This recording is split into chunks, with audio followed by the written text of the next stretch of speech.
Hi everyone, welcome back to the channel. It's another Christmas fun live that we're going to be doing, colouring in Rhapsody in the Forest by Kanoka Egusa, and we're continuing to colour this beautiful arrangement here with the Christmas tree.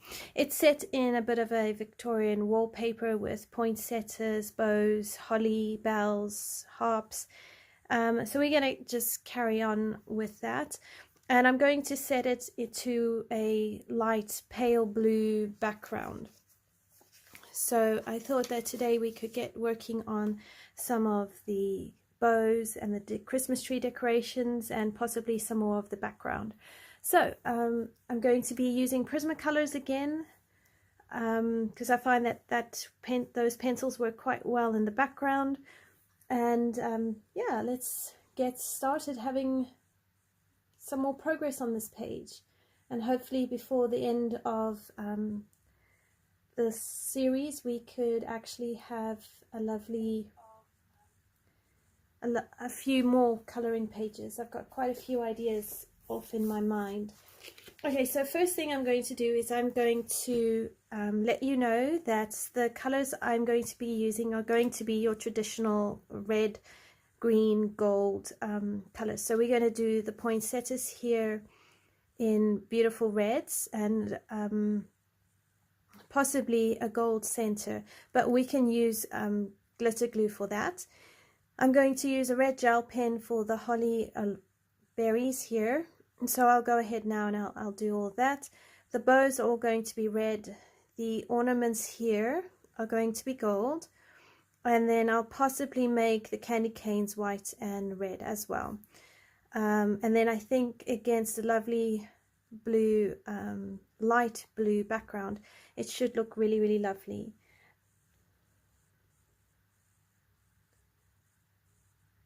Alright, so let's use the gel pen so it can start drying. And I'm going to zoom you in a wee bit more. And then just as a reminder, whatever you see me doing in some of these, I'll be doing on all of them. So we're not going to do the entire background on camera. I'm going to show you enough to get you started, and then you can do whatever is left in the background in your own time. But I just thought using a gel pen for these holly berries would work so much better than shading them with pencil.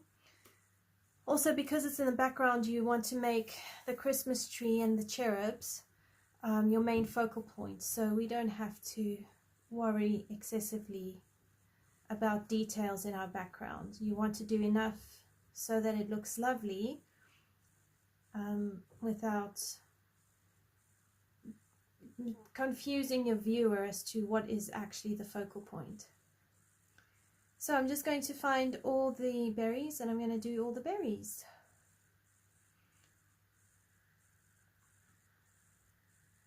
So I hope that you're all well. Hope you're having a good start to your week. Hope that you've had a good weekend. I know quite a few people have been poorly over the weekend and some even into the week. So my thoughts are with all those people I know who aren't feeling well.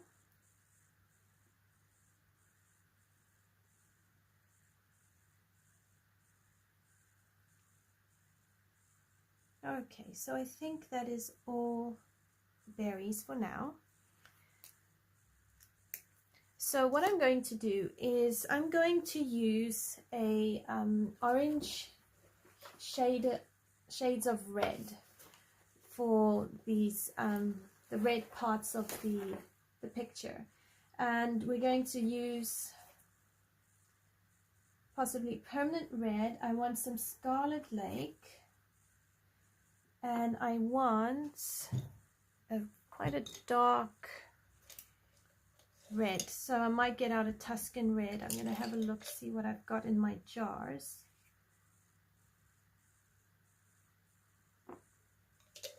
So I'm just thinking, you know, more or less 3 shades of red. You want a light orangey one mixed with a dark shade. Here we go. So let's get out the Tuscan Red. And if we need to, we can also use PC925, which I think is Crimson Lake. I like that pencil. So I'll either decide on the Tuscan Red or the Crimson Lake.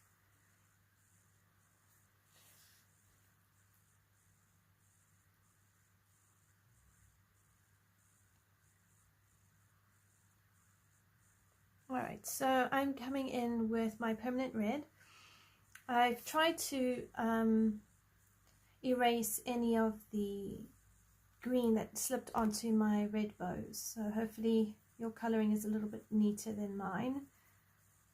Alright, so just putting in my permanent red. And what I'm going to do is I'm going to do this over most of my bows. Now you can even add orange to this if you want, depending on how bright of a red you want. If you wanted to have an orange undertone, you'd add more oranges to it. If you wanted to have a more bluish purple undertone, excuse me, you would use less bright reds and more muted reds.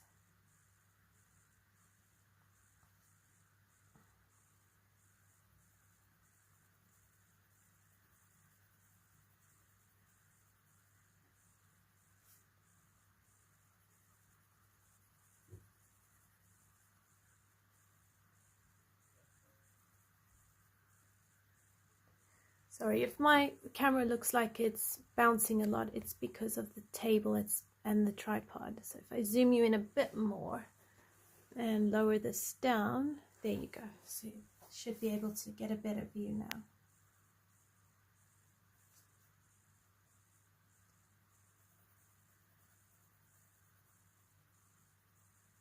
And I will try to keep my hand out of the way so you can get a better view of what I'm coloring and how and where.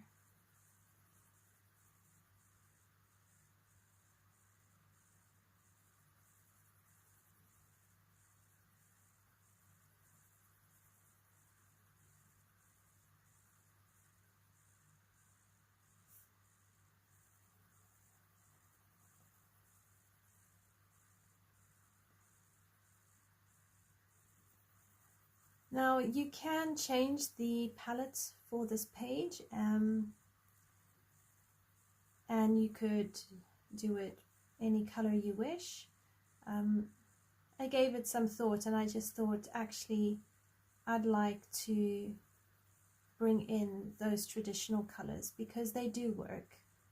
And I haven't done an awful lot of Christmas colors, colored pages, so I am not completely saturated with traditional red, green and gold or red, silver and gold. You could make the bows white if you wanted.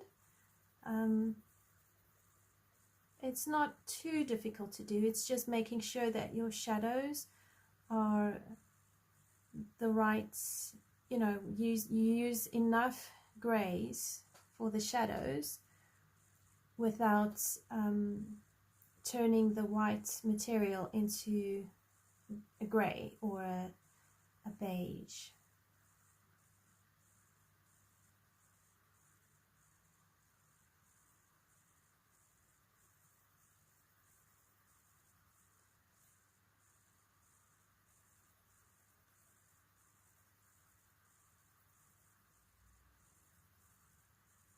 And the key behind getting a good tonal value is building up your layers, and once you've put down your highlights, your shadows, it's just going over, redefining them, keeping your shadows, keeping your highlights, and that's how you're going to be able to get really good tonal value.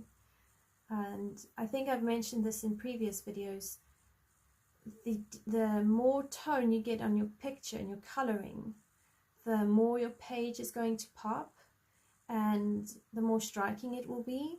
And if you look at the colorists and the artists that you admire and draw inspiration from, ask yourself, like, how rich are their colors? How rich do their colors look?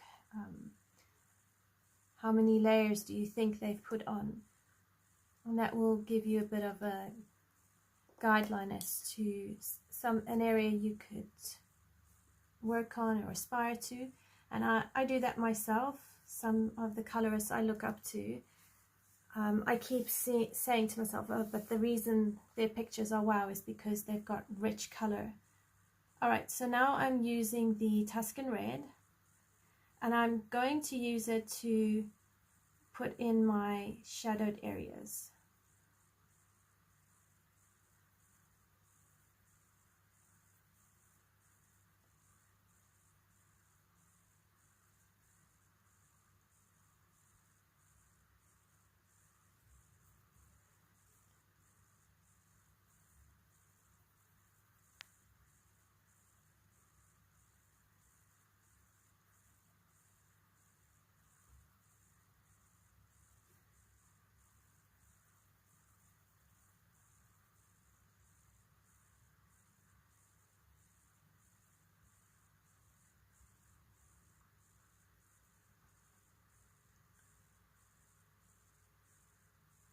And with material, I find it's important to look for where it's tucking in. So anywhere that it's creating a bit of a V or a pointed place, you want to create that bit a bit darker.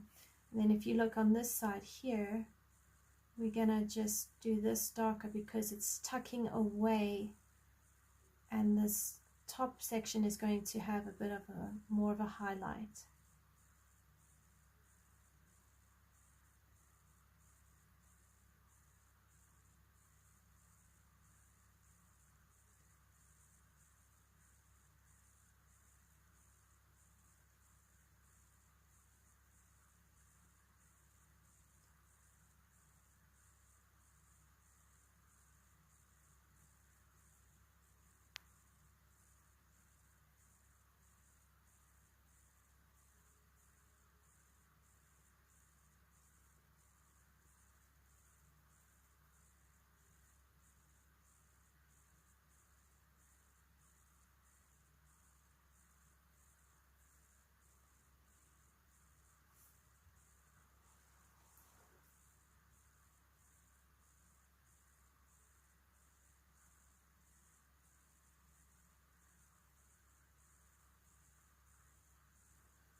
Alright, so it's pretty much the same here. Again, I've got a bit of a V, so this bit here is going to be in shadow.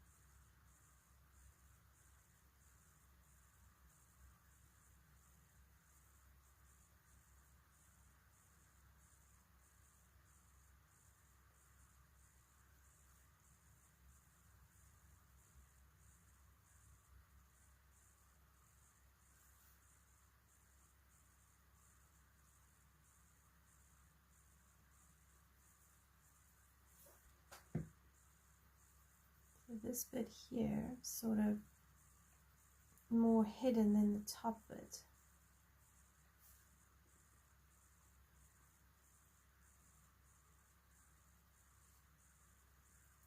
And again, this bit tucking in.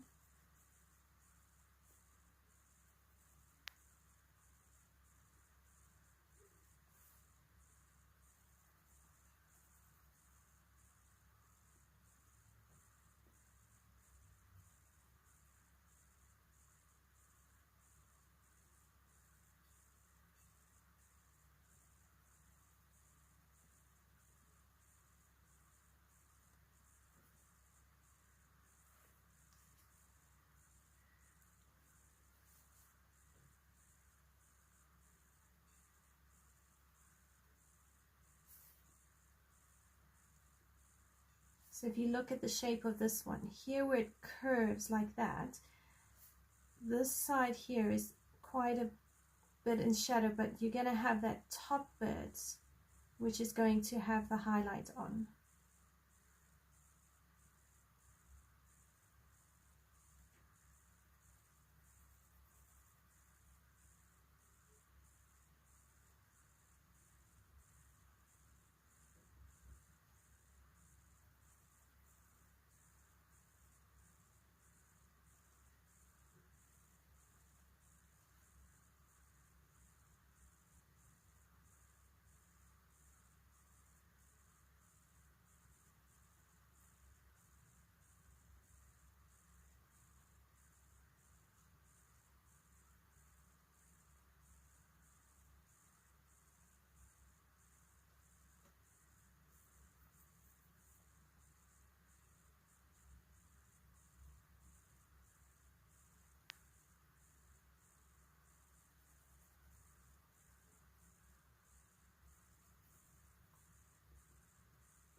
Okay, so now I'm going to use my Scarlet Lake, and I'm just going to deepen over those shadowed areas and pull into my lighter area. And the Scarlet Lake is going to just add and brighten up all of this red.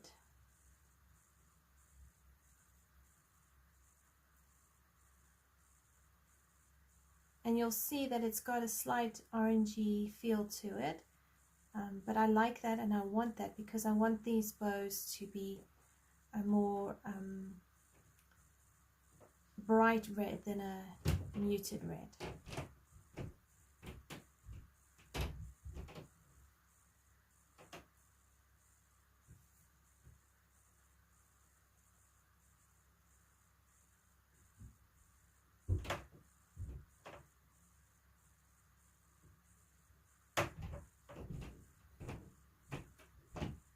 And this color combination is what I'm going to use on the poinsettias as well.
And again, it's that circular motion, blending out, pulling the colors around.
So let me know in the comments, what is your favorite color combination for Christmas? What are your favorite colors?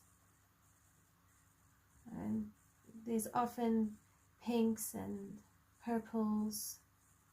These days you can get many different color combinations at Christmas time, so I'd love to know what your favorite is.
So the nice thing about doing several items in the same color sequence is you can get a lot more done at the same time.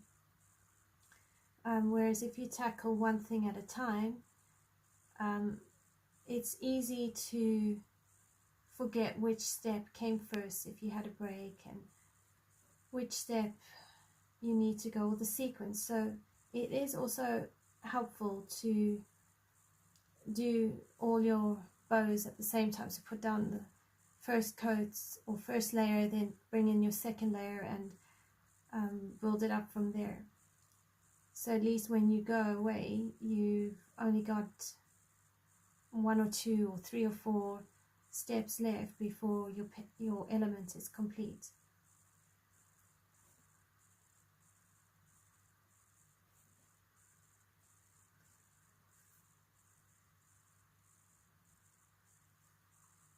Alright, so now I want some Crimson Lake. So I'm going to just keep building up in my shadowed areas.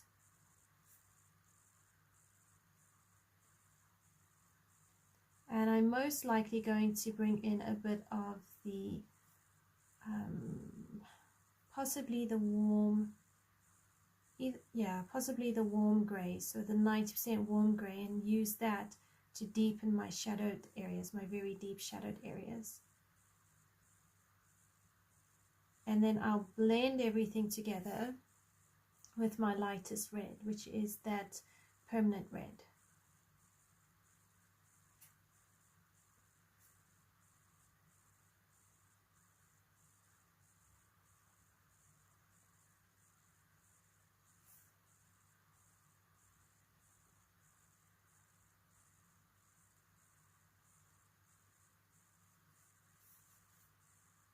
I've always liked the bright reds. I've had to learn how to find color combinations for muted reds.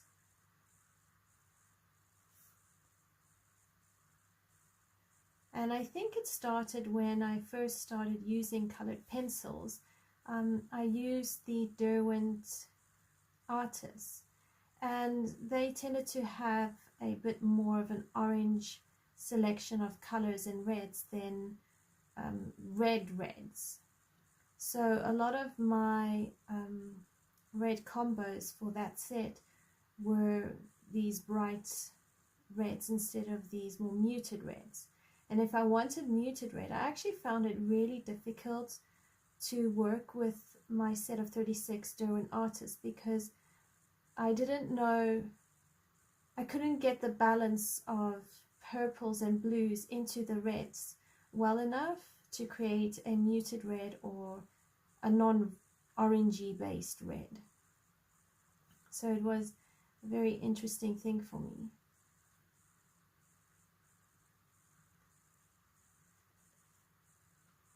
Hi Leslie, how are you? Thanks for joining. It's great to have you. I forgot this section here. How are your 12 days of Christmas going? You're doing really well to do 12 days of Christmas on your channel. I admire you.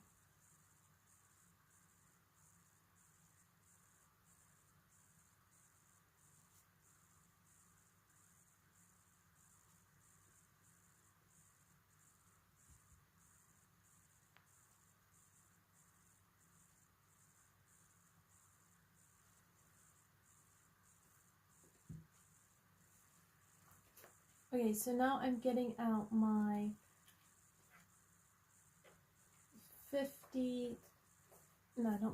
90% cool grey, because I've misplaced my warm grey. And my pencil extender. Seriously? Oh no, here it is. Yay, I found it. If you could see my desk. Okay, so I'm going to use 90% cool grey, and I'm just going to use that to deepen my shadows, and then I'll go over this with my Tuscan Red.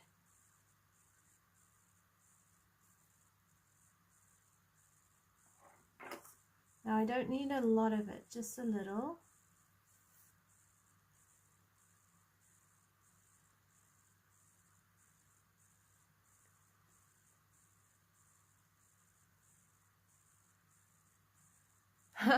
Well, 11 days of Christmas is still really, really good, so well done.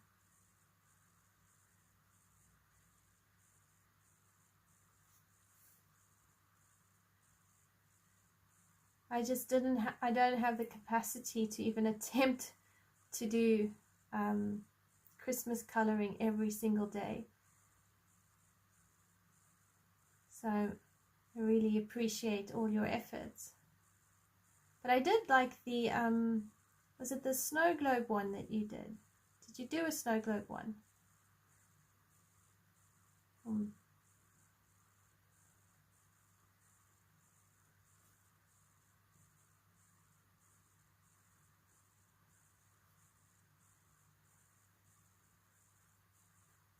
So you see, I'm just using the grey, and you can see how it's just deepening up inside each crevice or fold of the fabric.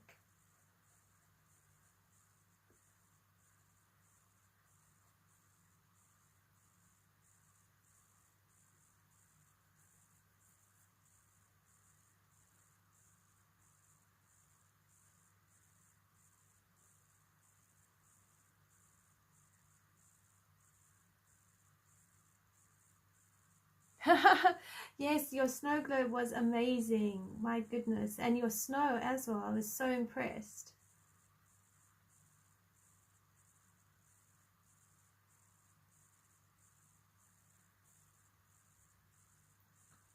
You've got so much creativity in you. I love seeing how other people color. It's just so much fun. And it's so inspiring because, you know, we're all different and we all come up with different things.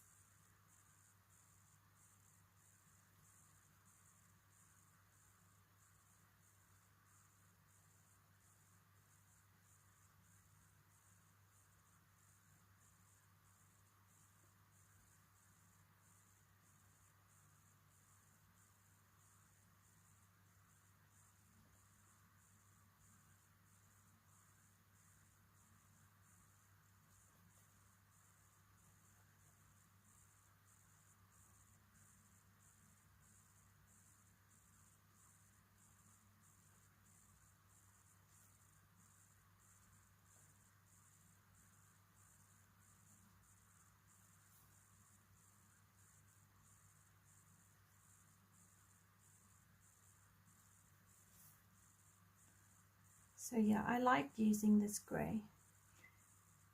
It really does help to bring out the definition in the folds. And you don't have to use a lot. And you'll see as we go over it with some of the other reds, it will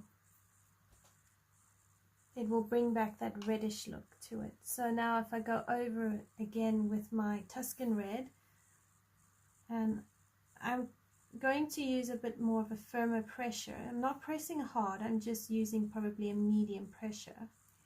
And I go over all that grey. It will blend it in so that it stays as a shadow, but I won't lose that red look to it.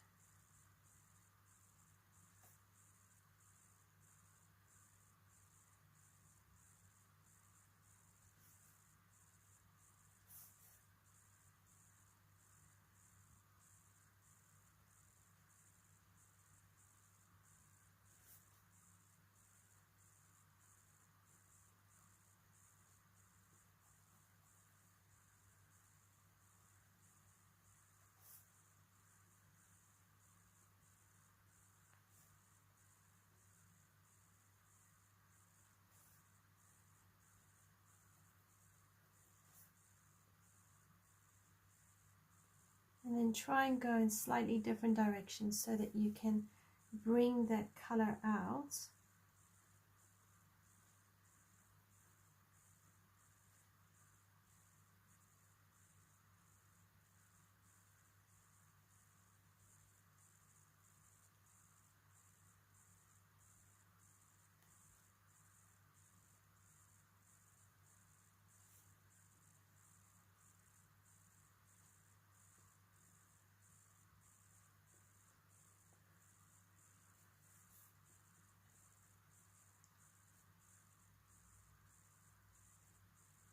And it's just the same process on each of your bows.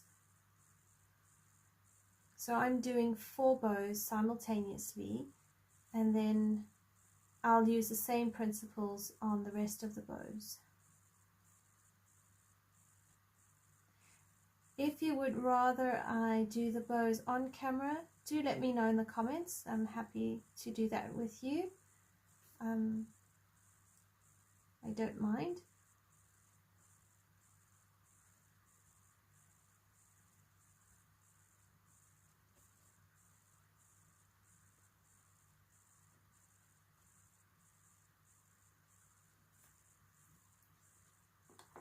Okay, now I'm going to use a bit more of that Crimson Lake, so PC925.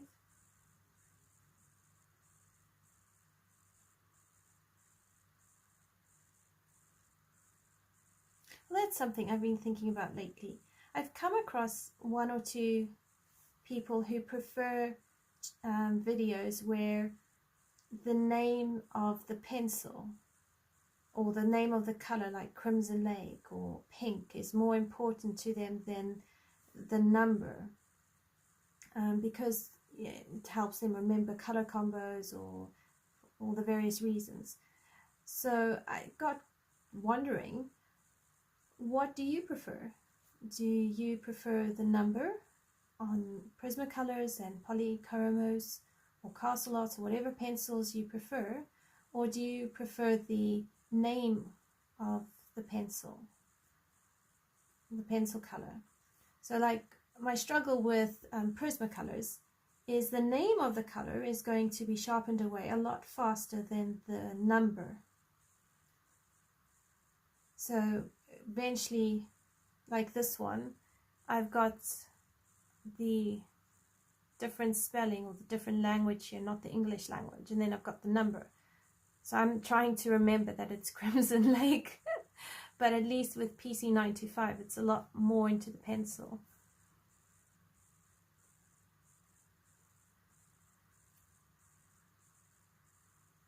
And yes, I do think random stuff at times. The brain wanders. Alright, so now I'm going to bring in my permanent red, and I'm going to see how this is going to blend. Now I'm not going to use too much of a hard, so this is a medium to light pressure. So I'll go medium over my shadowed areas and then lighter into my highlight.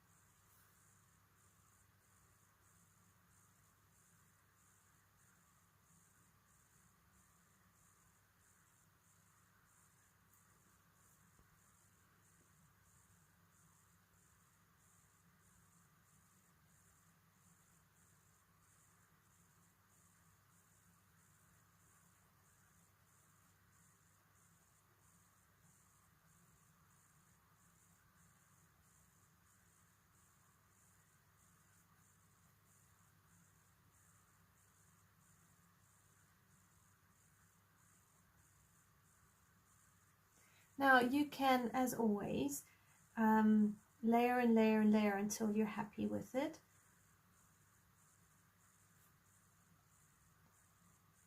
If you are happy with it, you could get a blending pencil and blend this all out, or you could just use your lightest color and blend it out that way.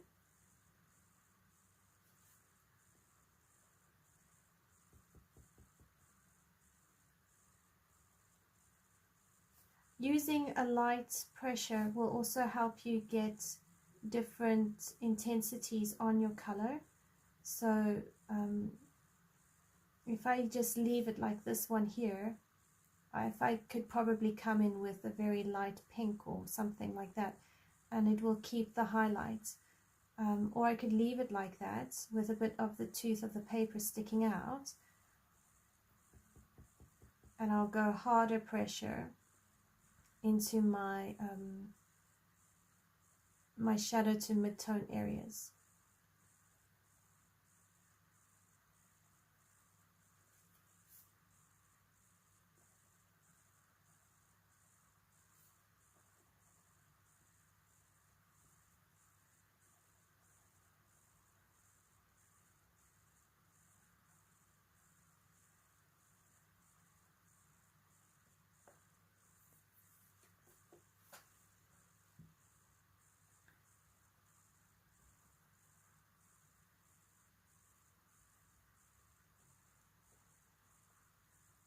If you would like the polychromos variation of pencils for this picture, please let me know in the comments and I will work on that for you. I'm happy to give it and find it out for you.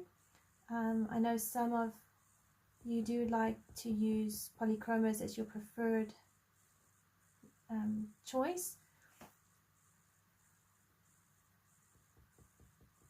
So I want to try and be able to accommodate as many variations as possible.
And now if I get a Deco pink and I come in here with the highlights, and I will use that as my blending pencil and my highlight because it will keep it quite light.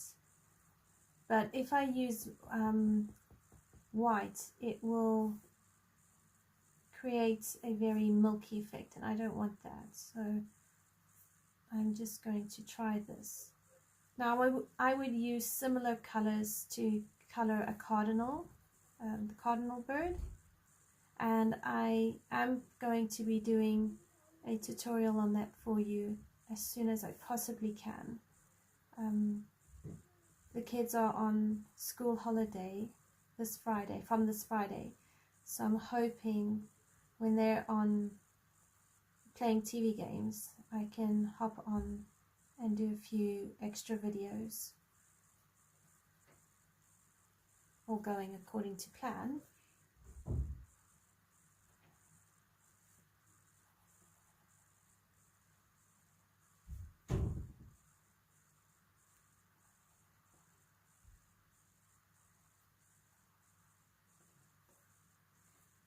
Alright, so that is how I would colour in the bows.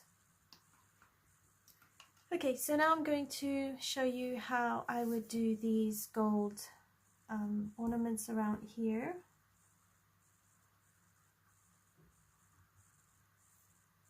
I forgot this bow. Let's quickly.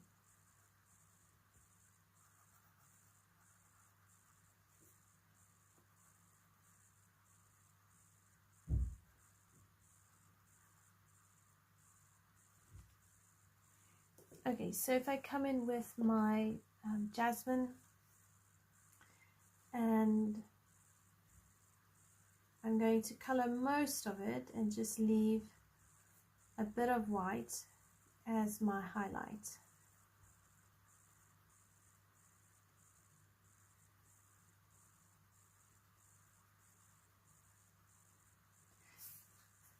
So again, I'm just going to do a few of these.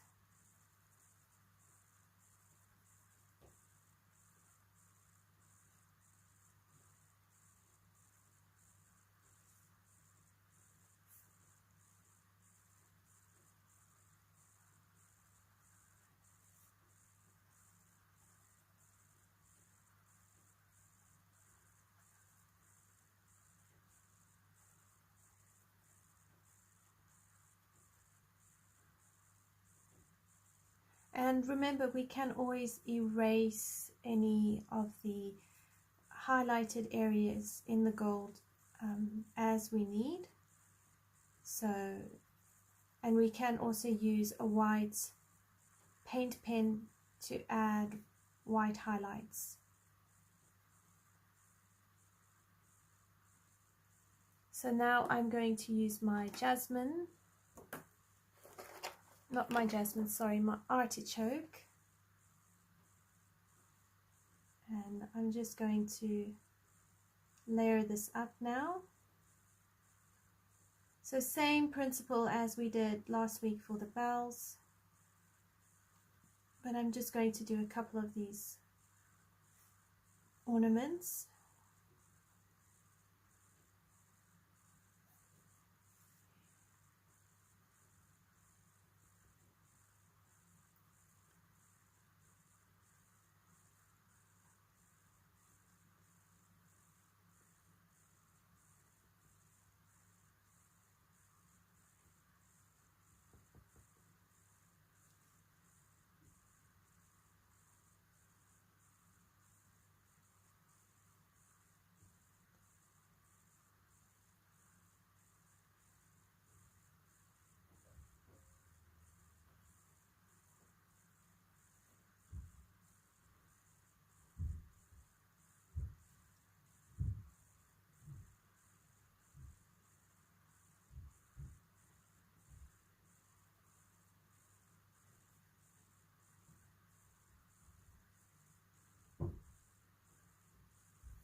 Alright, now I use light umber and I'm just going to build in the shadows.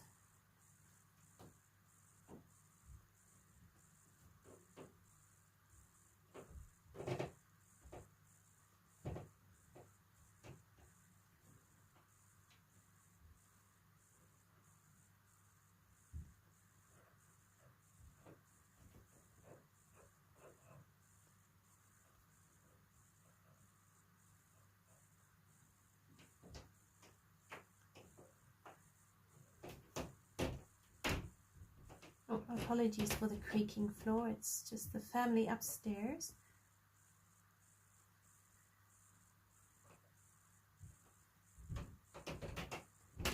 And I think it's always in the passageway upstairs, it's just always creaky.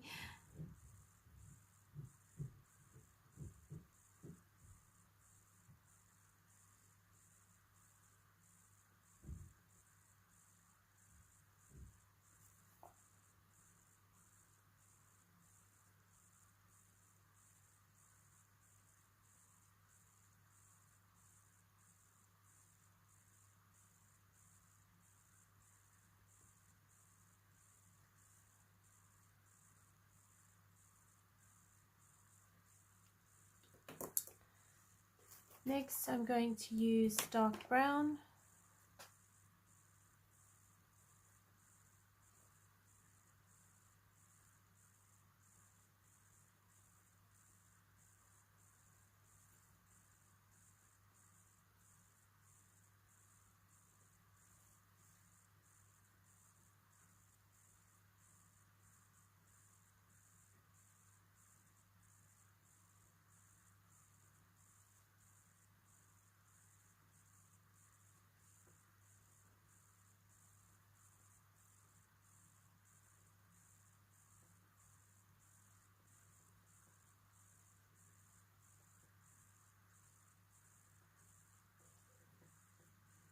And then finally some black.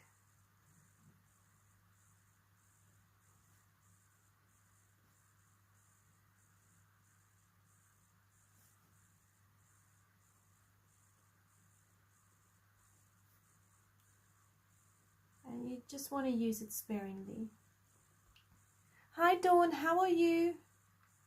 Thanks for joining. I hope you're having a good week.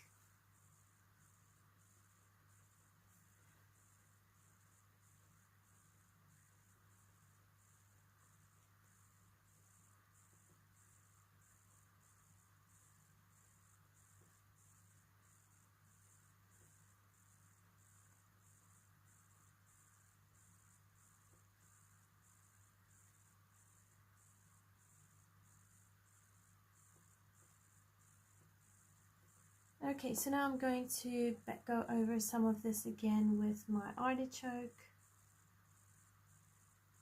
And then I'm going to go over it with the jasmine, and then I'll blend it out with the white.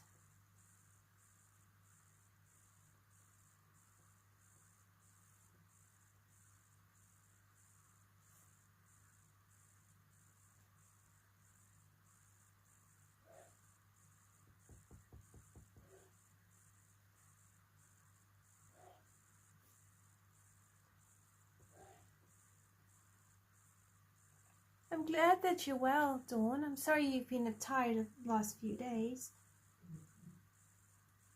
I suppose a lot of people do get tired by this time of the year.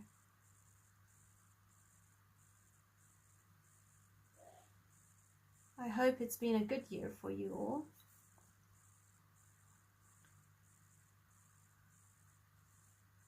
Alright, so now I'm going to use the jasmine.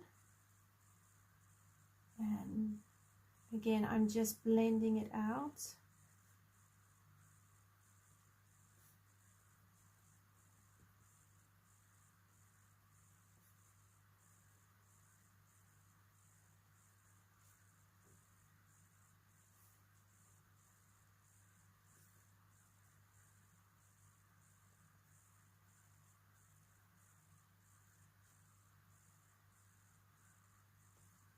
And then you want to use your white. Obviously you want to, like my white here is covered in green, so I need to clean it off so I don't get green bits into my ornaments.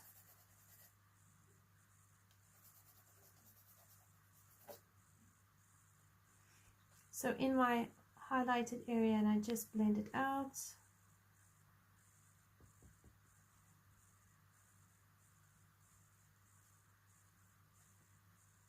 But again, if it's not very defined for you, don't worry, we can always use a white Posca pen or paint pen, and we can just re-add a white highlight. It's not really a big deal. Okay, so that's how I would do the rest of those. That's how I do the bows on the tree, the gold ornaments. And then the candy canes, I would do a mix of white and red. Yeah, I wouldn't do green because I'm worried the green would disappear into the tree. So if I do a red candy cane, you want to try and keep them quite clean. So I'm just going to try to tidy mine up.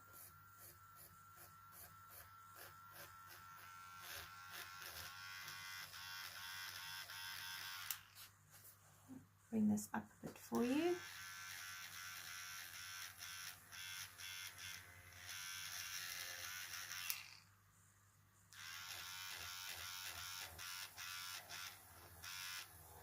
So what you're going to do is you're going to alternate the stripes of the candy cane. I mean, these are quite small, so they shouldn't be too difficult. So I don't know, let's say the bottom one is red. So you're going to do white, red.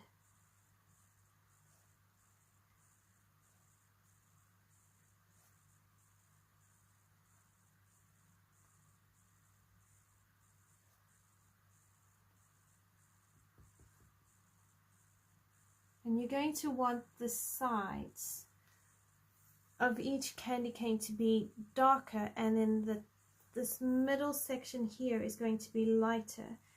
And that's going to help create that roundedness to the candy cane.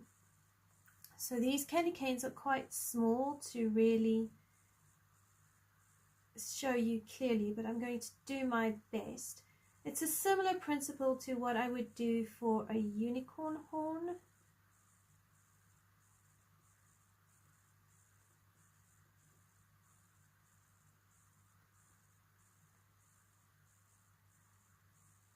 So I do all of my, I'd lay out where my reds are going to be.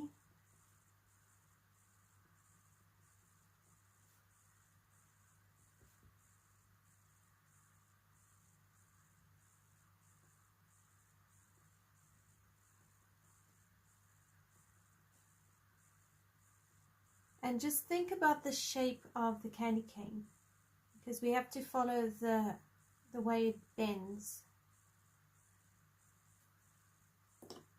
Okay, so now I would use my Crimson Lake. I'm going to come in here and on here.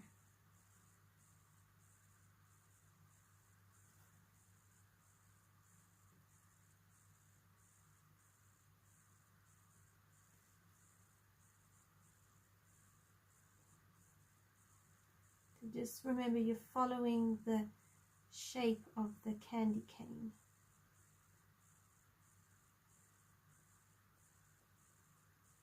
And you want that thin white line to come down.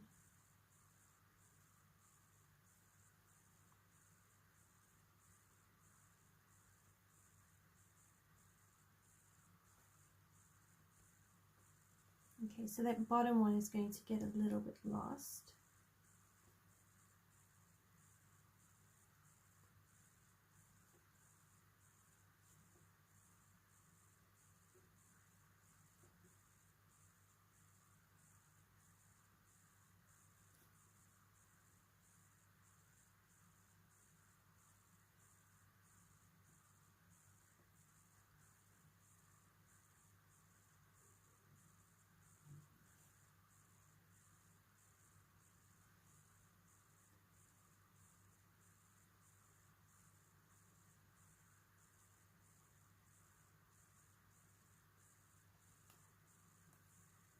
you can see just by doing that it's already creating that 3D shape. So it's just literally each side a bit darker, and then that middle bit is lighter.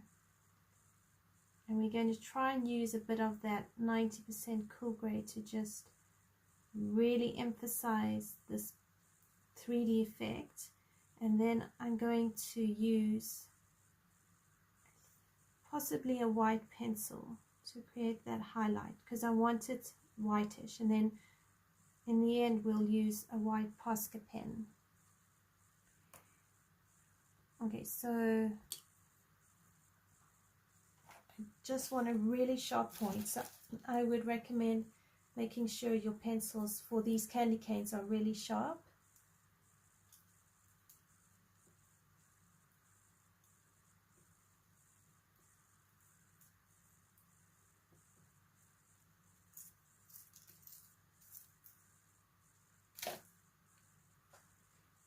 Because you really want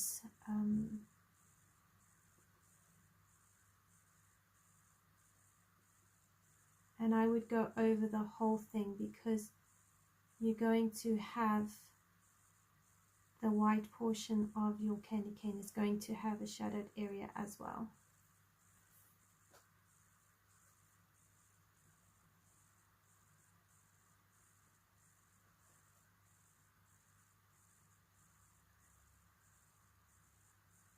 So again, you don't want too much, but you do want to have this gray.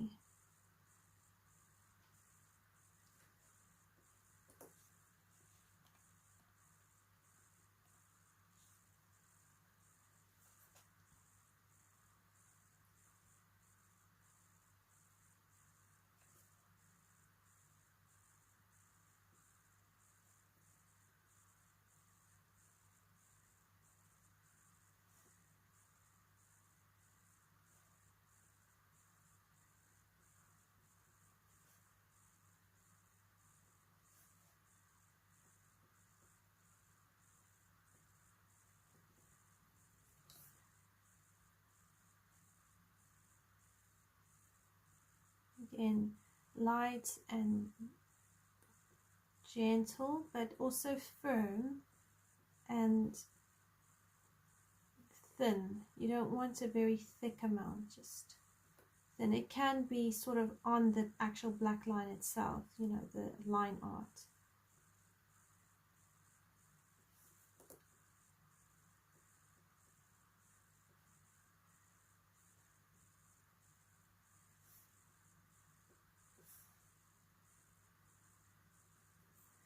Okay, and then we're going to go back over the red with the Crimson Lake.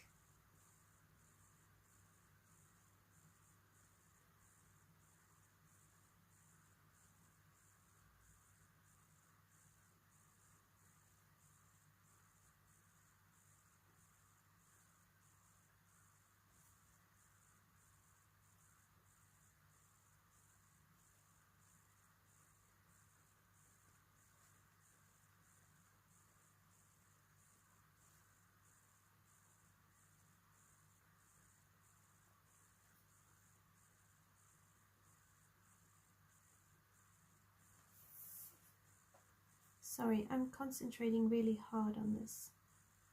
Just trying to make sure I get the edges and not the whole thing.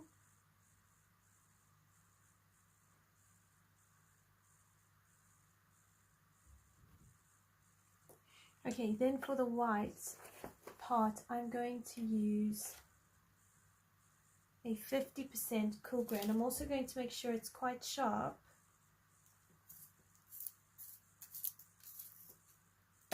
And I'm just going to do the same thing here.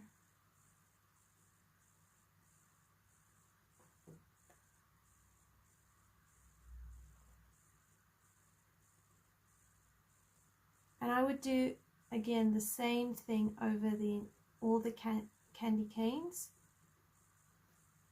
and rotate your pencil several times so you keep your sharp point for as long as possible.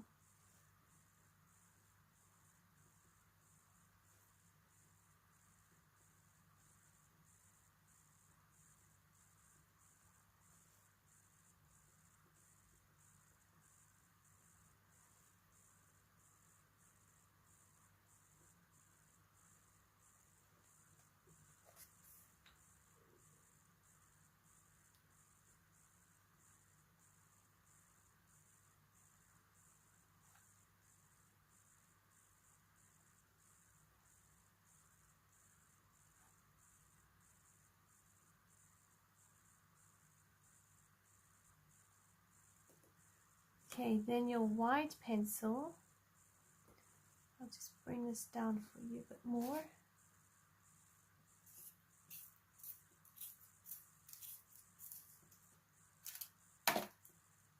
And you're gonna try and just blend this out. So I would do all the white bits first.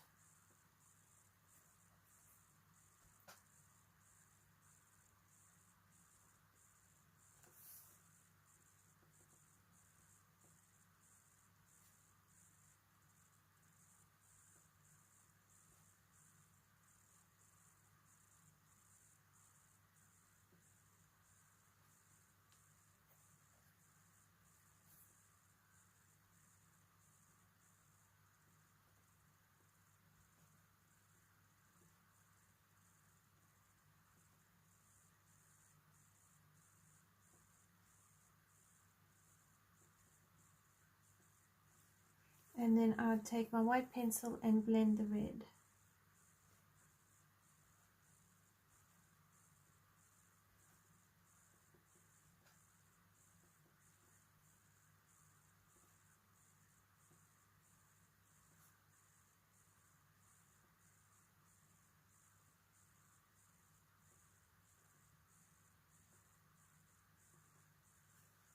Again, you don't have to go over all the red, it's just blending the red shadow into where you're going to put your white streak.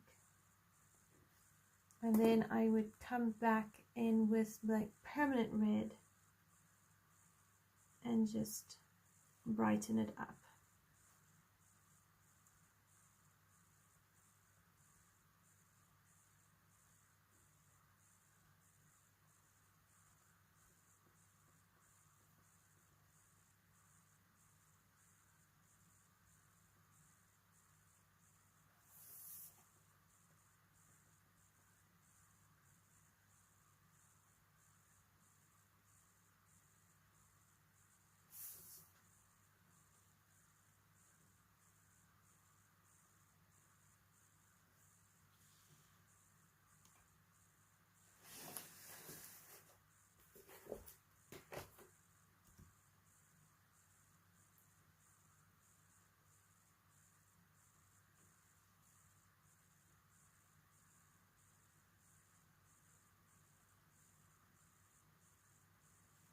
And then if I take a white pen,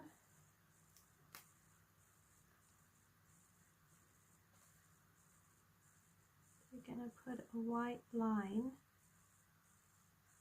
down the middle.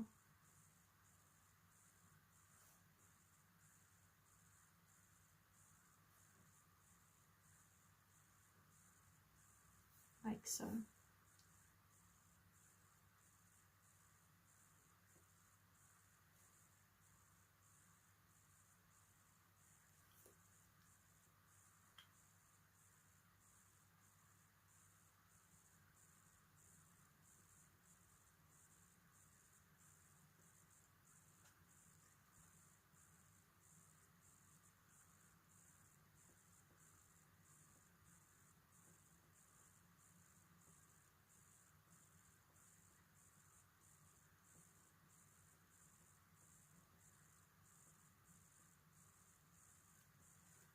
And there you have a vibrant, beautiful candy canes. And they they look so good I could take them off the page.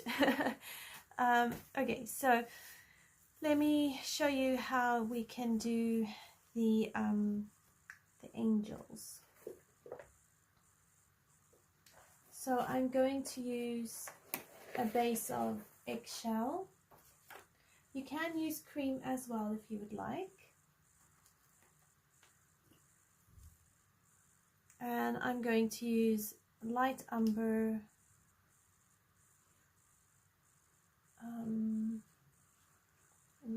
pink, probably pink rose, and then I'll see what else we add to these. So I'm going to give them like a Caucasian skin tone. So I'm going to go over all of them. and I'm using the eggshell as a base.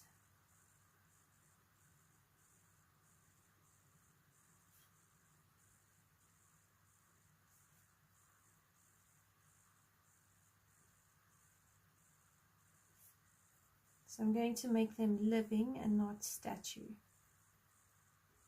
Almost like they're the ones who are dressing the Christmas tree.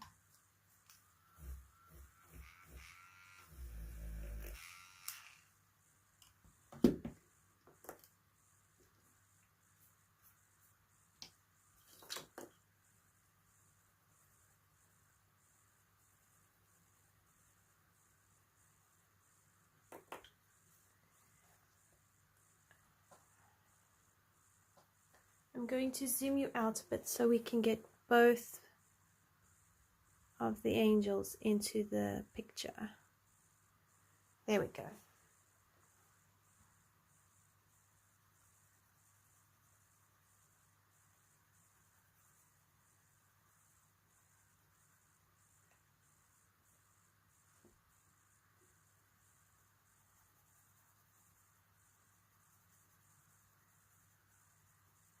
So again, you want to use light pressure, circular motions.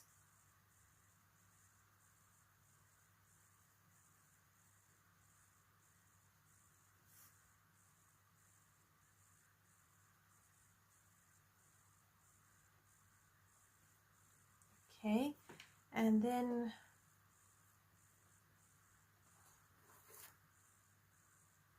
I'm going to actually use some Deco peach. I want a bit of the, I think we'll try the Sienna brown. Yeah, beige sienna, sorry, beige sienna.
In some ways, smaller portraits are harder to color than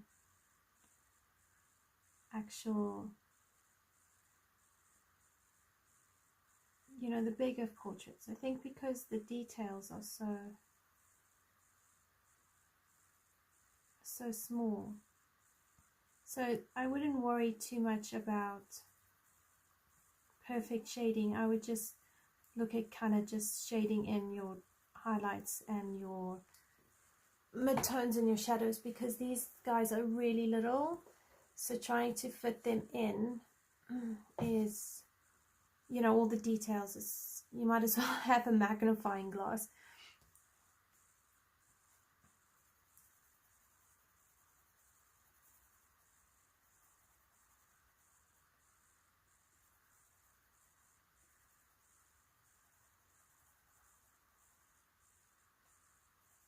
So like under here, the foot will have quite a bit of a shadow.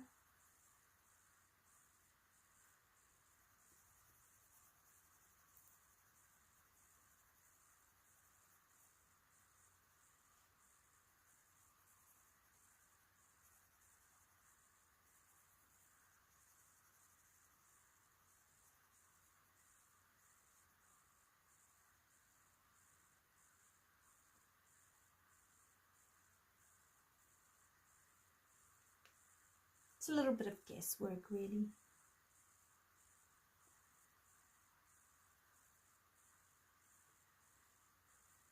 just do the best you can. I mean, it's all you really can do, is just the best you can. I wouldn't stress too much, you know, with getting the shading perfectly on these guys.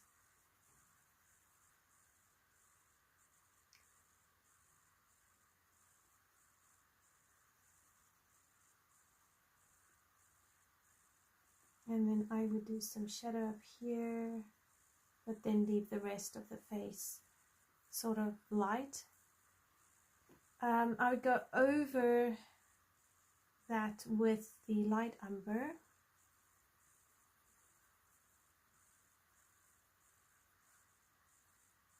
Now what we're going to do here is just really build up the layers, but we're going to work on balancing the skin colors.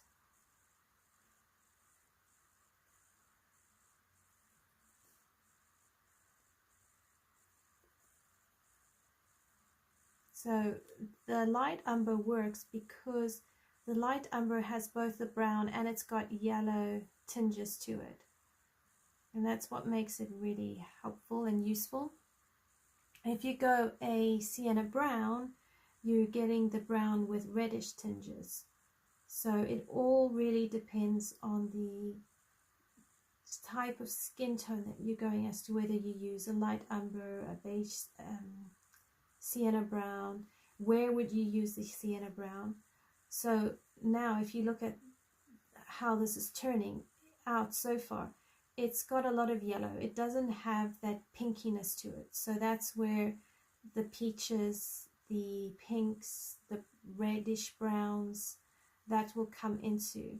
And depending on how you want the skin tone to look, will depend which one of those you use, or all of them, and how much, and all of that. So in some ways, it's really just a case of, if you're not sure, you're just going to need to keep practicing and you get a feel for it. So like now I'm looking at that and I'm thinking, okay, I actually need some dark brown. I need the dark brown in the shadows. So I'm going to add that in there. Now I'm not going to add it in all of it because I want it only in the deeper shadows.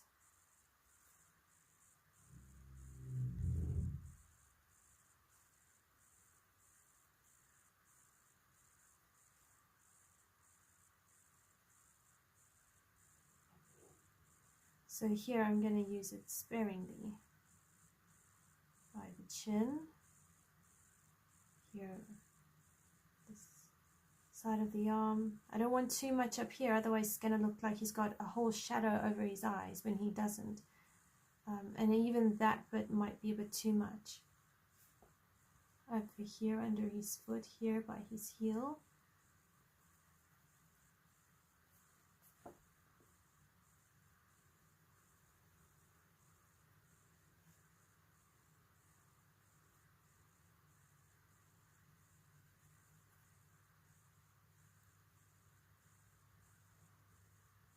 I hope you are seeing okay and that my hands aren't blocking too much of this.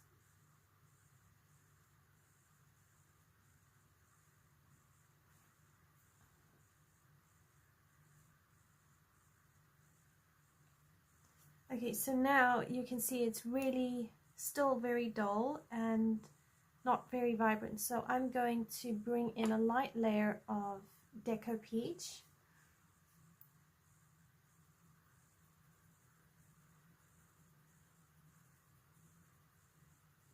And again, circular motions.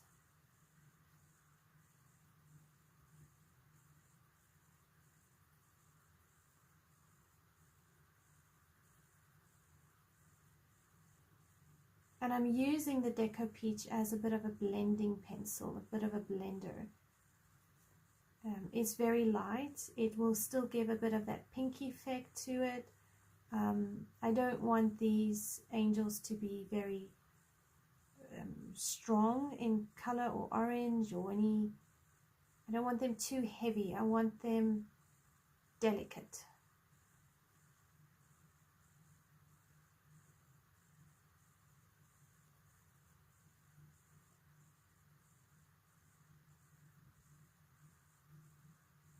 Okay, but this P it's very light, so I'm going to need to bring in some reds.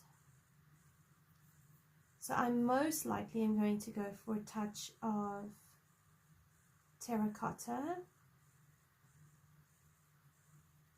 I'm even prepared to try a bit of the sienna brown, but I'll use it gently.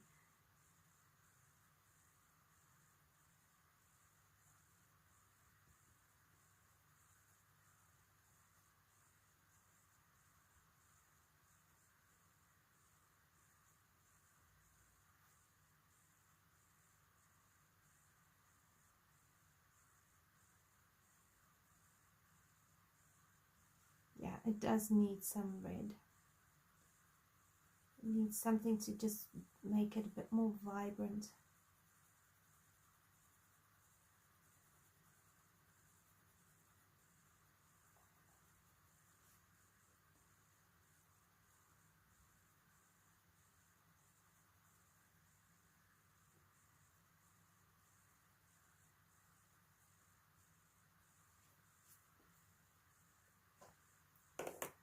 So let's get out some sienna brown.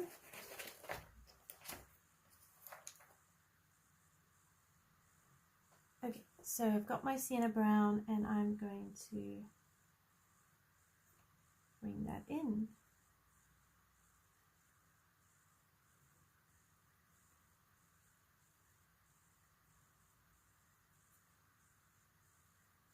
And I'm possibly going to lean into some pink.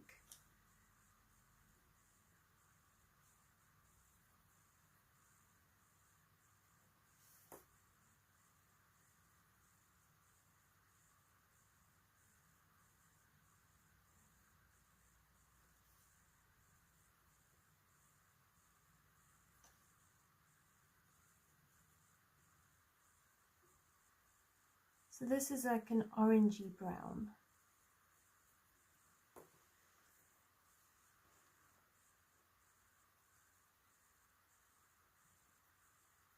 You could use Tuscan Red if you really want to bring in that red, but we're going to go for pink. And we'll use some pink to help make this look a bit more fleshy and lifelike. And then we'll use the Deco Peach to blend again. And if it's all still too strong, we use the white and the white will knock it back.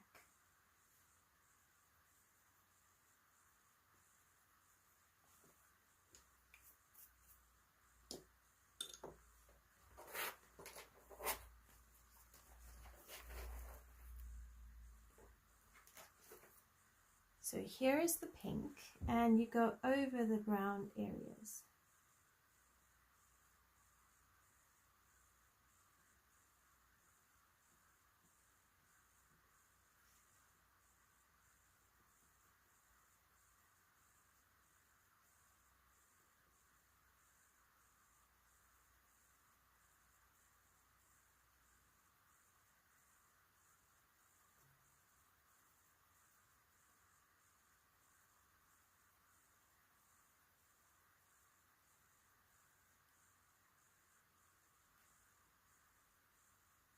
You don't need to do pink over the whole person or angelic being. What you want to do is do pink into your midtones and your shadows.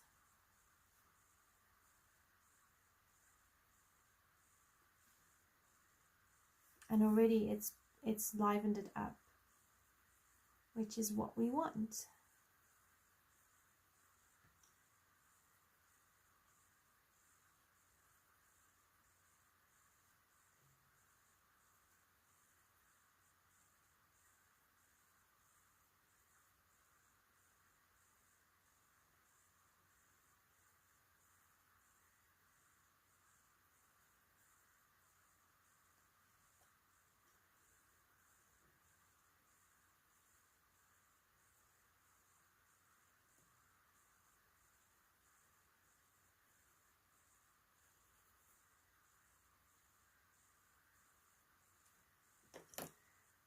Alright, so now let's come back in with our Deco Peach.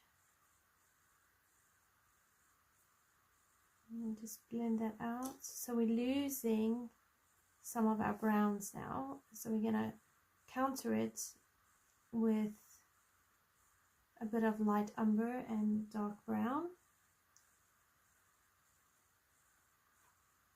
And this is what I mean by when you're doing skin tone, you're working at balancing it. So when it gets a bit too yellow, you bring in some pink. When it gets a bit too pink, you bring in a bit more yellow, a bit more brown. And you work with it until it looks right.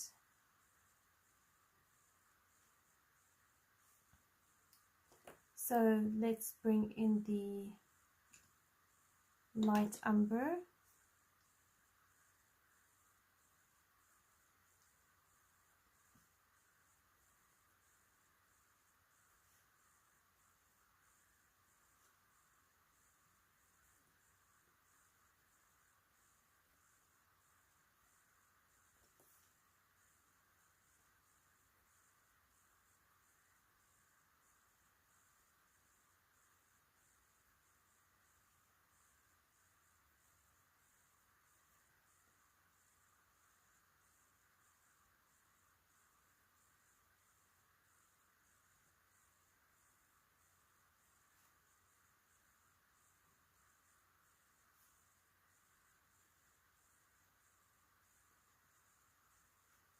And then a bit more dark brown. And this is just to redefine your deeper shadows.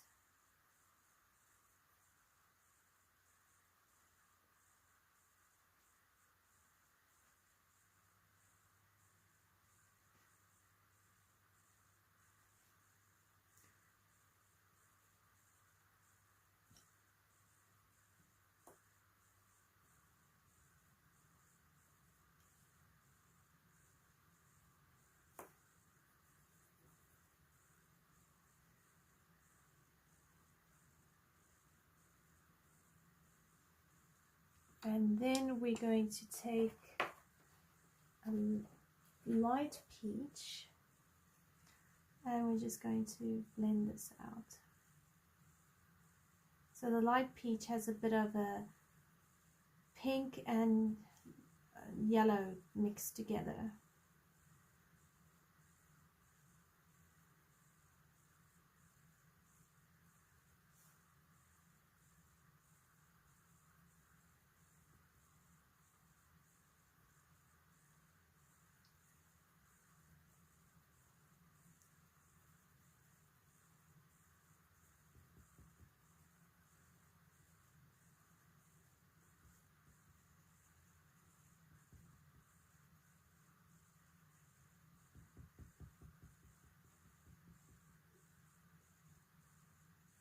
And then for the very lightest parts, you clean off your white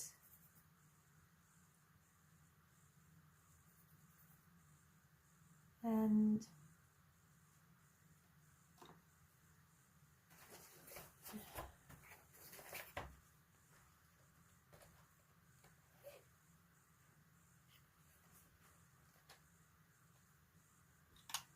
there's my white.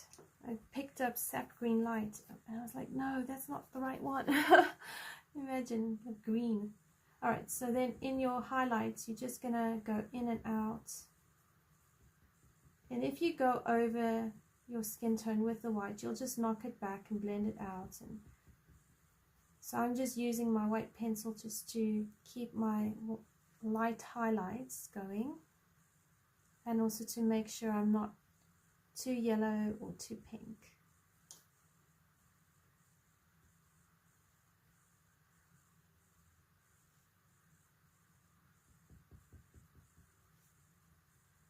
Right, so that's how I would color the beautiful angels. Now if we do their wings, let's do them with like a bit of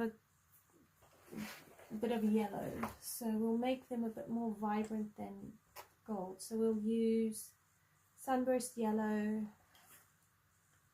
lemon yellow, and maybe an artichoke. Let's see how it goes. Okay, so I'm going to use the lemon yellow.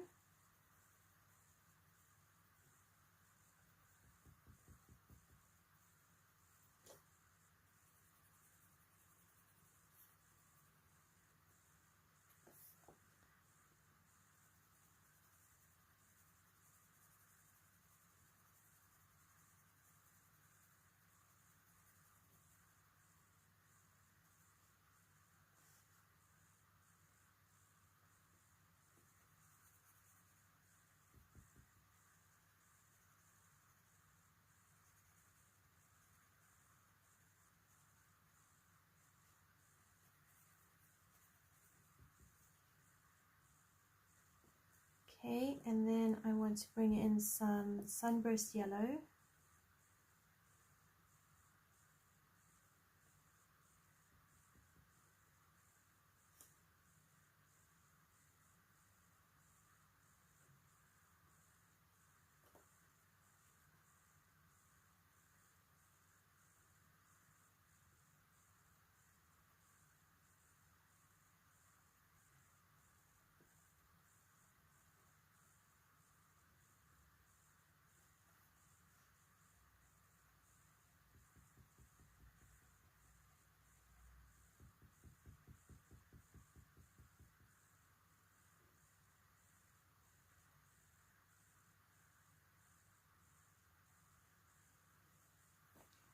And then I want some artichoke.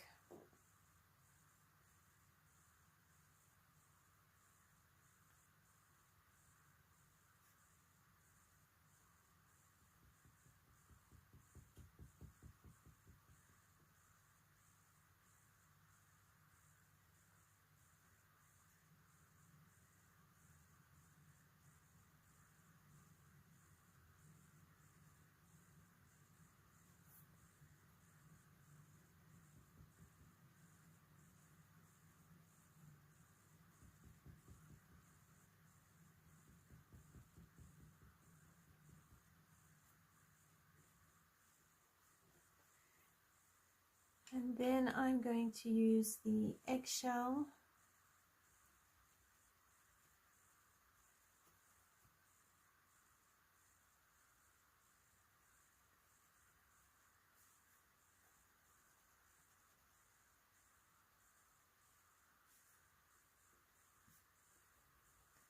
I want some light umber, and I'm just using the light umber in the shadows. So I'm kind of going and doing similar to gold, but I'm using the lemon yellow and the sunburst yellow just to have it a bit more vibrant.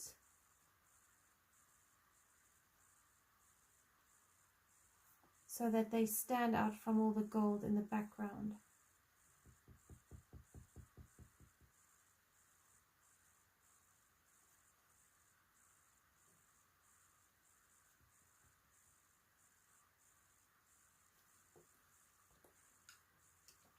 And do a bit more of that lemon yellow.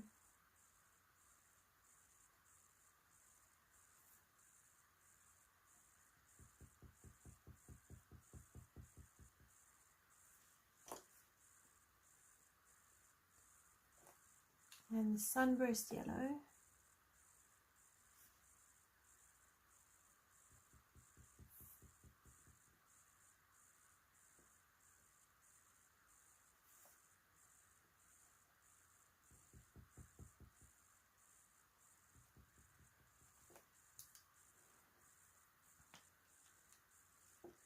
And if I try and use dark brown for the shadows, or just to redefine some of the shadowed areas.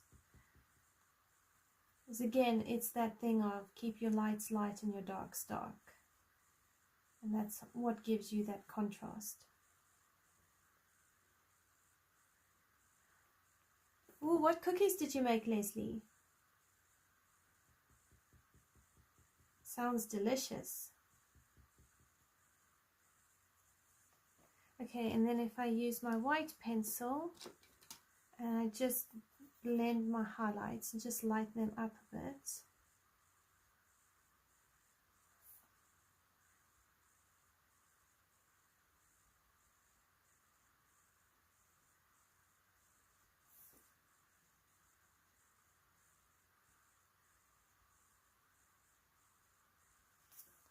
Okay, and then for hair, I'd probably do brown. So light umber.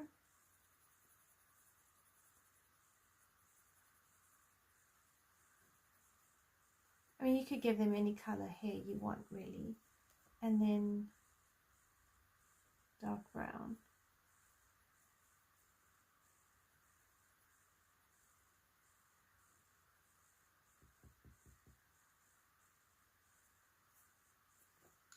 And you could possibly use a bit of that cool grey.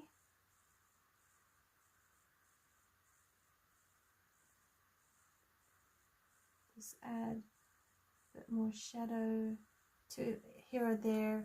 Go over it again with your dark brown.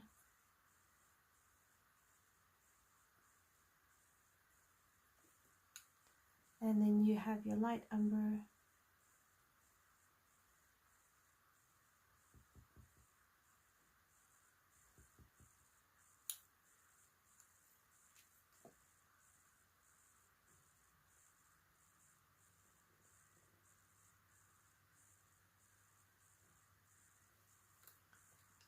You could use a eggshell as a highlighter and a blender, something like that. And again, light umber here, so make them have the same color hair. And here by the face, we'll just make that dark because it's in shadow.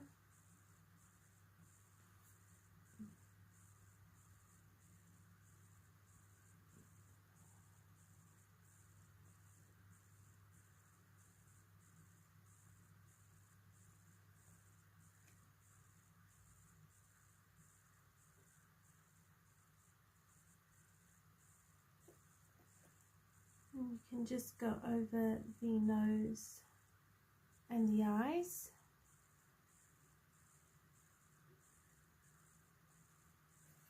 And then your brown, dark brown.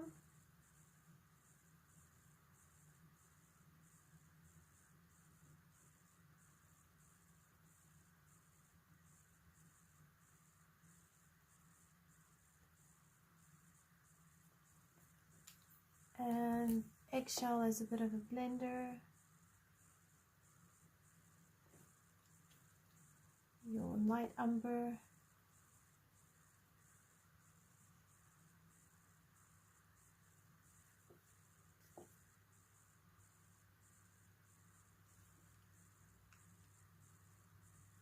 Oh, yum! Well done. Gingerbread cookies. Yeah, the boys did gingerbread houses today, so that I was helping my youngest one put the gingerbread house together and all of that. The older boys did it on their own, and yeah, I think their attempts went quite well, so that was fun and exciting. And now I've got 3 gingerbread houses for the family to eat. I'm telling you, like, after Christmas I'm going to have to detox from sugar. Okay, so the angels are done. I'm going to do possibly that cloth will be red as well.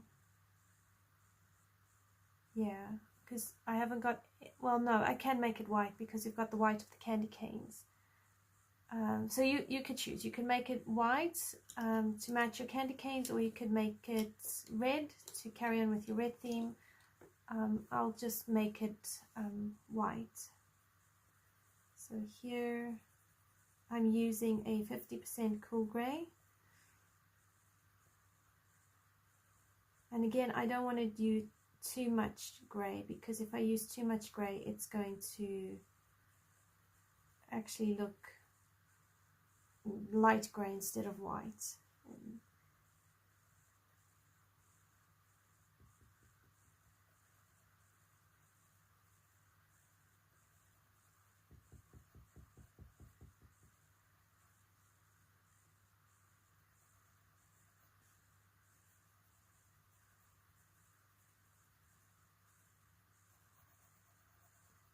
So you can use some blues, you can use some yellows to create your colors here for your white cloth, if you are making a white cloth with me. I have a little bit of periwinkle we could add.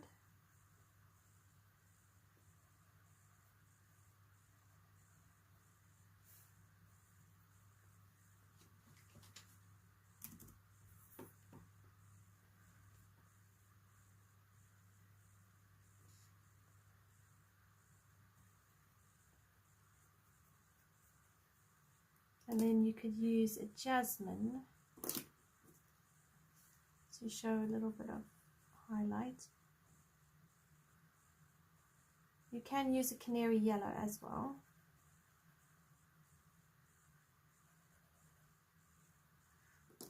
And then you want a little bit of your darker grays. And so this is the 90% cool gray.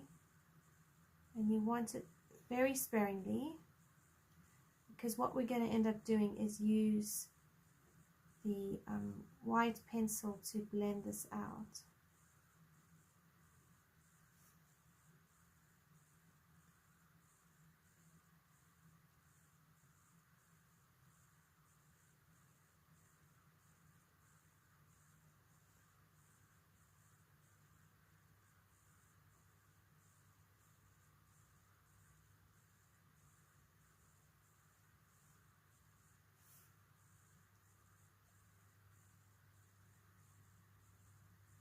Okay, so now I'm going to use my white pencil and I'm going to try and blend that out, but I'm also making sure my white pencil is clean.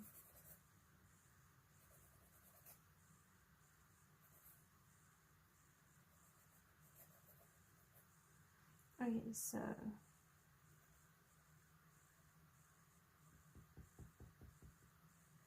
you're just trying to blend the edges out.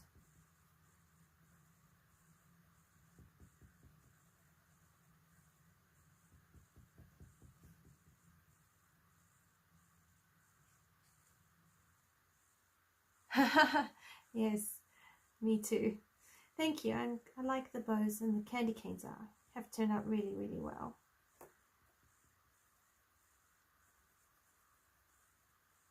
I think I've finally conquered Kanoka Egusa. I don't feel as intimidated by these beautiful illustrations. Sometimes you just have to start, don't you? Just start at a page and carry on. So just a little bit more 50% French, 50% cool grey. Okay, so just bring your 50% cool grey in, just smoothen out your shadow areas out a bit more.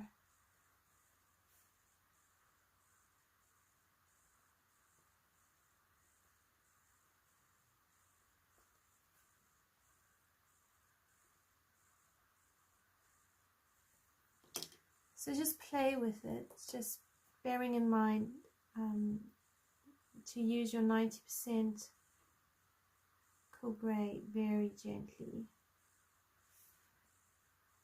So it's more like just to accentuate the folds.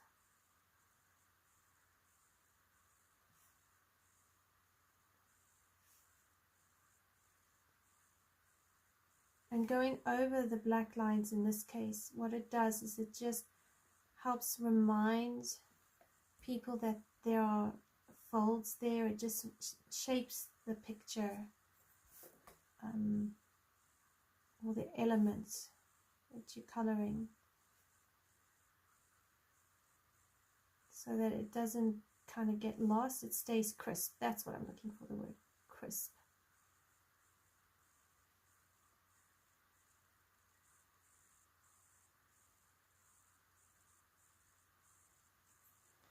Well, there you have it. I wouldn't worry too much about it. If you need it slightly lighter, you could go over with an eraser and just, you know, pick up some of that color.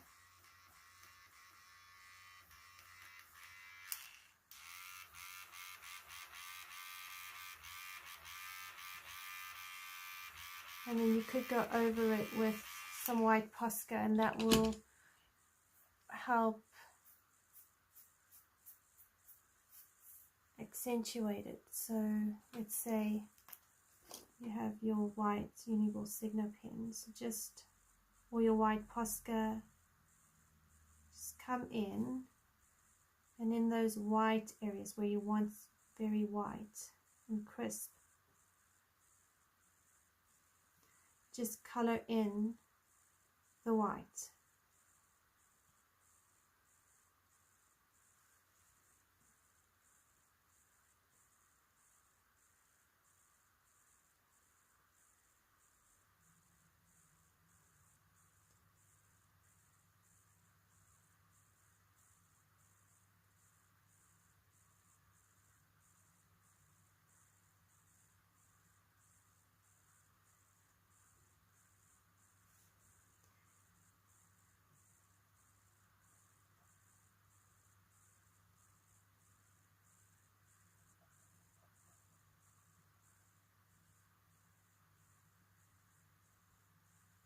So there, and it just lifts up the color and brightens it a bit more. Okay, so the angels are done, the bows and the ornaments and the candy canes.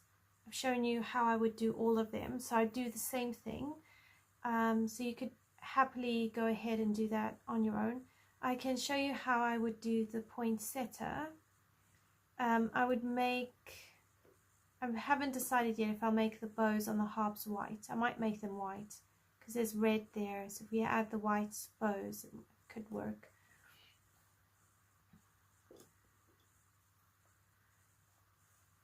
So again, I'm going to use my permanent red,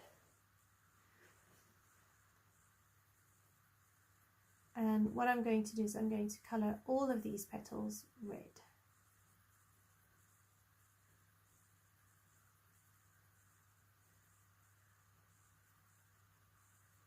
And it's just a light layer.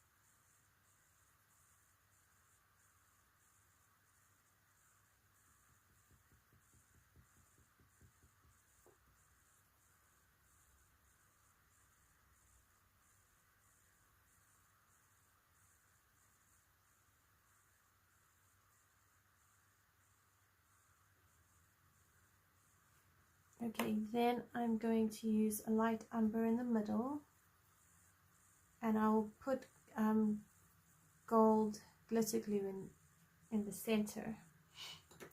Okay, so now I'm going to use my Scarlet Lake.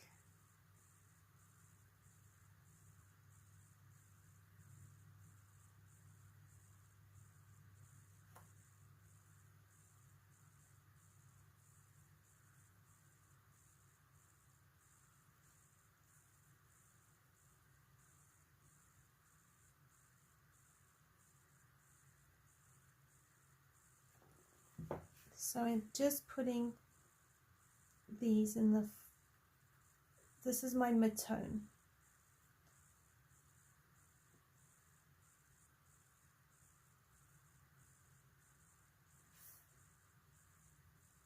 And this again is Scarlet Lake.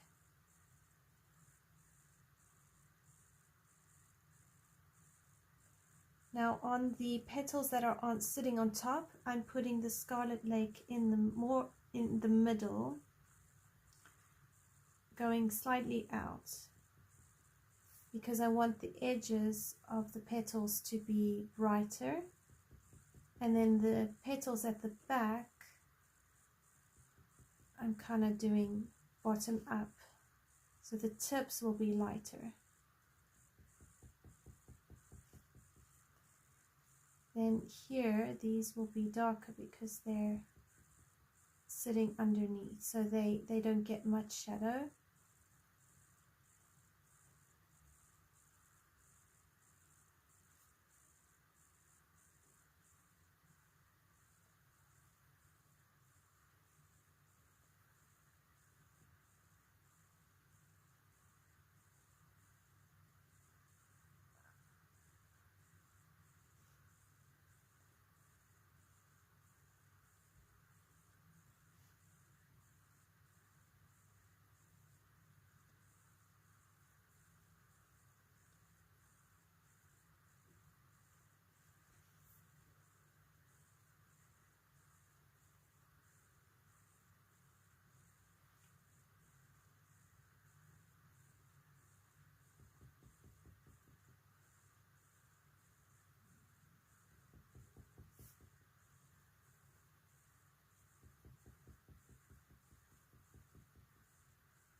And then now I'll come in with my Crimson Lake, and I'm just going to build up my shadows.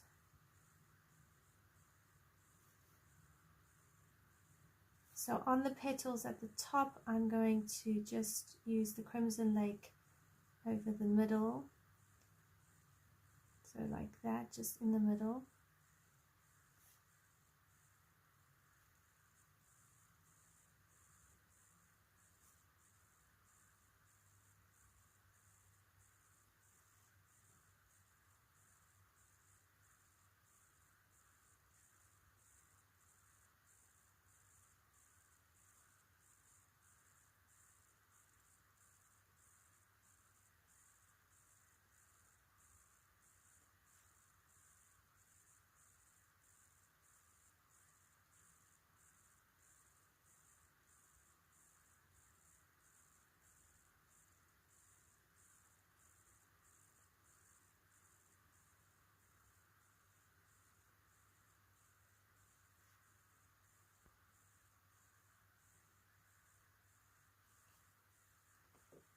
And then I want the Tuscan Red to just deepen up some of these deeper shadows.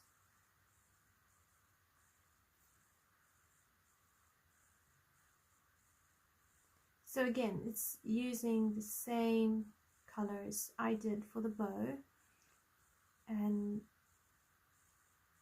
building up my layers.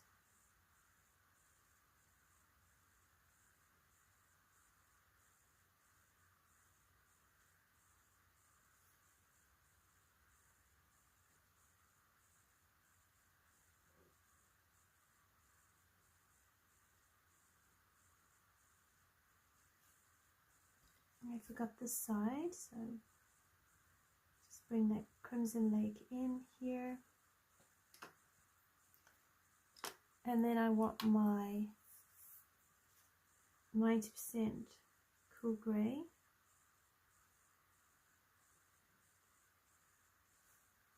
And again, the deeper parts of my shadows.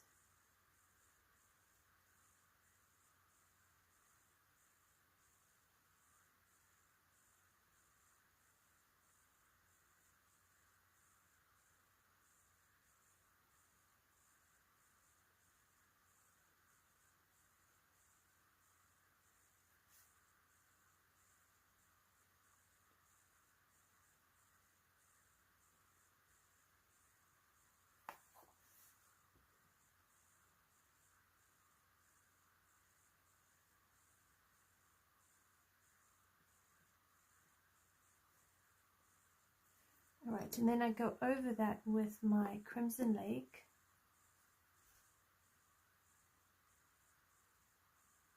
So now I'm going to make my way backwards.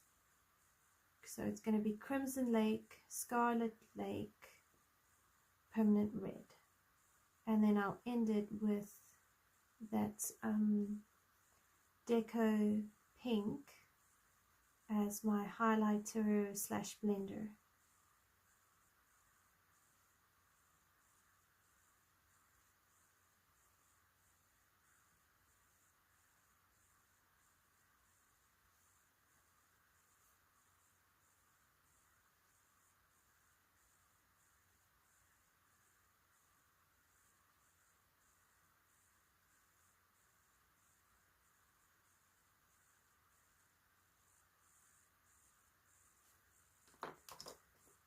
my Scarlet Lake.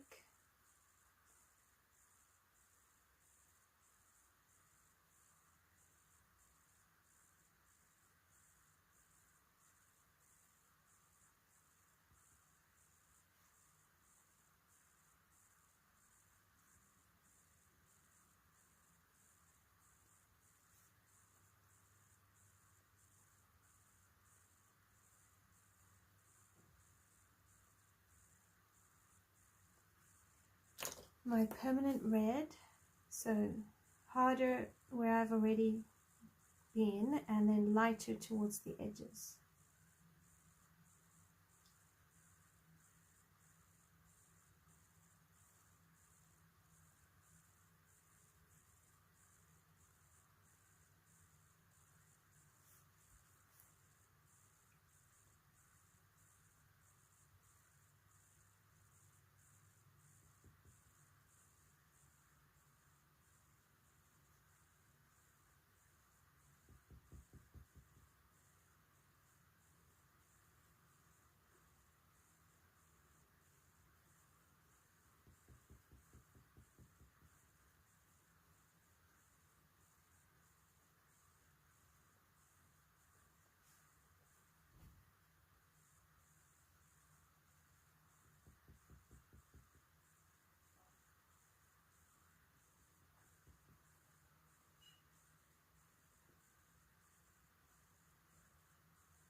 Okay, so now I'm going to use my Deco pink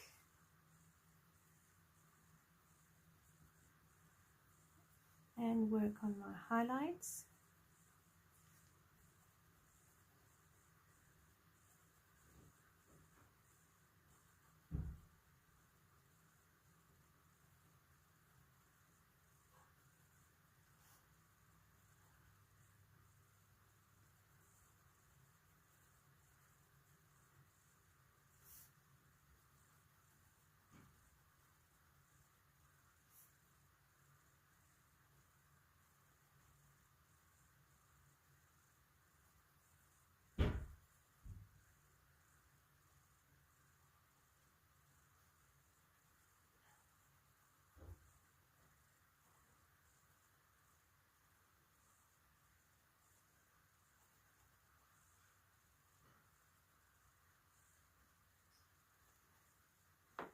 Alright, the permanent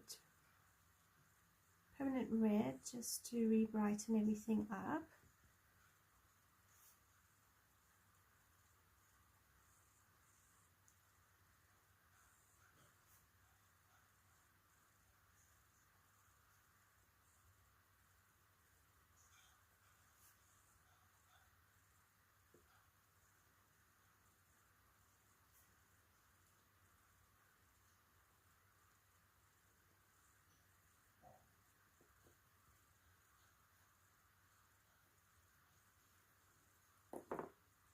And that is how I would do the poinsettias in the background.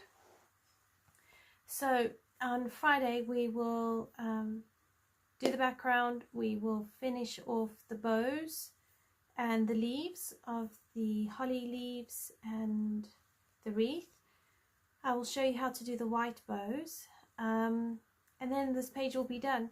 So I'm gonna try and, fingers crossed, have most of the background done, so when I come back to show you, it's just a matter of showing you how to blend the different blues to each other. So if you are coloring with me and you want to go ahead, do what you can. So your gold background, your red bows, your candy cane, your ornaments, you can do the angels and the poinsettias, and then hopefully we can wrap up by Friday, and then next week Tuesday start a different page. So thank you so much for joining me. I really appreciate your support and just coloring along with you. It's really a lot of fun and I'm really enjoying this, and I will see you on Friday at 8 p.m. London time. Until then, everyone, take care.